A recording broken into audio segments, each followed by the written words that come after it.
Hello and welcome to the world wide post. दोस्तों, India, Iran, USA और Red Sea से ना major updates निकल कर आ रही है। रेड सी में क्राइसिस चल रहा है जो इंडियन ट्रेड रूट्स को खतरे में डाल रहा है। 2 दिन में 2 इंडियन शिप्स पे हमले हुए जो कि कमर्शियल वेसल से, और इन पर ना ड्रोन से हमला किया गया है। यूएस के मुताबिक ईरान इस हमले का जिम्मेदार है, लेकिन ईरान ने इस आरोप को इनकार किया है। यहाँ इनोसेंट ट्रेडर्स बहुत ही ज्यादा परेशान हो चुके हैं क्योंकि $200 बिलियन की मैरिन टाइम ट्रेड को यहाँ खतरा हुआ है। वीकेंड में पहला हमला हुआ है सैटरडे को एमवी चैम प्लूटो नाम की एक शिप पर हुआ है। ये वेजल्स केमिकल ट्रांसपोर्ट करता है। ये जापानीज ओनरशिप में है लेकिन डच एंटिटी से ऑपरेट कर रही थी, और ये शिप पर ना इजराइल को जाने का इल्जाम है। ये शिप सऊदी अरबिया से निकली थी और इंडिया की तरफ जा रही थी। इस पर ना ड्रोन ने हमला किया था, लेकिन खुशखबरी यह है कि किसी को नुकसान नहीं हुआ है। हमारी इंडियन नेवी के एसेट्स रीजन में मौजूद है और हम मदद दे रहे हैं। लेकिन दूसरी तरफ ना गाइस, ईरान यूएसए पर ब्लेम दे रहा है और यूएसए ईरान पर बेसिकली तू मैं चल रही है यहाँ पर। फिर यूएसएस लाबुन नाम का एक यूएस वॉरशिप भी यहाँ रेस्पॉन्ड करता है। ड्रोन स्ट्राइक ने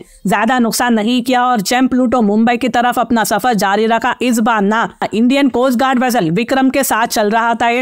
यूनाइटेड स्टेट्स ऑफ अमेरिका ने सैटरडे को ईरान पर इसका इल्जाम लगाया है, लेकिन ईरान ने इसको नकार दिया है। ये टेंशंस के दौरान न्यू दिल्ली को बहुत ज़्यादा कॉशन रहना पड़ेगा क्योंकि इंडिया और ईरान का बहुत ही ज़्यादा पुराना पार्टनरशिप है, जबकि यूएस और ईरान के बीच ना पुराने और तेज राइवलरी है, दुश्मनी है, दोनों एनिमी है। देन सैटरडे के बाद इस बीच क्या होता है कि संडे को दूसरा हमला हुआ है। एक Indian ship MV Sai Baba पर हुआ है जिसमें 25 इंडियन क्रू मेंबर भी थे, थोड़े कुछ इंटरनेशनल मेंबर्स भी थे। ये रेड सी में थे और इंडिया की तरफ जा रहे थे। इस पर भी ड्रोन का हमला हुआ है लेकिन किसी को नुकसान नहीं हुआ है। यूएसएस लाबुन ने इस पर भी रेस्पॉन्स दिया। रेड सी जो एशिया और यूरोप के बीच का ना शॉर्टेस्ट ट्रेड रूट है, इसकी स्ट्रैटेजिक इंपॉर्टेंस बहुत ही ज्यादा है और ये अटैक इस रूट को और भी ज्यादा क्रिटिकल बना रहा है। इंडियन एक्सपोर्ट का 20% इस रूट से होता है और इस साल ना एस्टिमेट के मुताबिक इस रूट से $15 बिलियन का क्रूड और $16 बिलियन की मर्चेंडाइज एक्सपोर्ट हो रही है, जबकि इंपोर्ट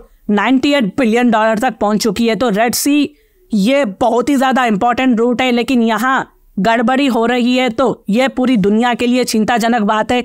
और जैसा ये अटैक शुरू हो चुके हैं, इंश्योरेंस कॉस्ट भी यहाँ बढ़ चुका है, जिसकी वजह से शिपमेंट कॉस्ट भी बढ़ गए हैं। बहुत सी शिप्स रेड सी को अवॉइड कर रही है, जिसकी वजह से टाइम और फ्यूल कॉस्ट दोनों भी बढ़ चुके हैं। इसके अलावा अगर अटैक्स कंटिन्यू होते हैं ना तो ये एक्स्ट्रा कॉस्ट कंज्यूमर्स को भुगतना पड़ेगा।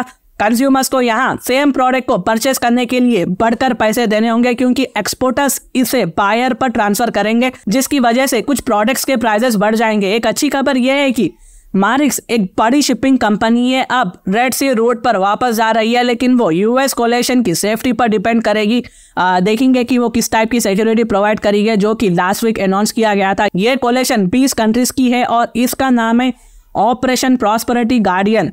हॉथिस ने इन कोलेशन को वार्निंग दी है कि अगर वो एक्सकलेट करते हैं तो वो उनका जवाब देंगे, अमेरिकन शिप्स को टारगेट करेंगे और समंदर में यूएसएस वॉरशिप को डुबो देंगे। ये क्राइसिस बढ़ रही है और टेंशंस ग्रो कर रही है, तो देखना होगा कि ईरान और यूएसए क्या करेंगे यहाँ पर रेड सी में और क्या क्या कारनामे सरअंजाम होंगे, हॉथिस और क्या क्या करेगा। तो ये देखने वाली बात होगी। अगर आपको इससे रिलेटेड कुछ भी डाउट हो ना तो आप मुझे कमेंट करें, मैं उसका एक प्रॉपर जवाब दे दूंगा, साथ में हार्ड भी दे दूंगा। और अगर मेरी वीडियो इन्फॉर्मेटिव दिखे तो इंटरनेशनल अफेयर्स के लिए आप मेरे चैनल को सब्सक्राइब कर सकते हैं।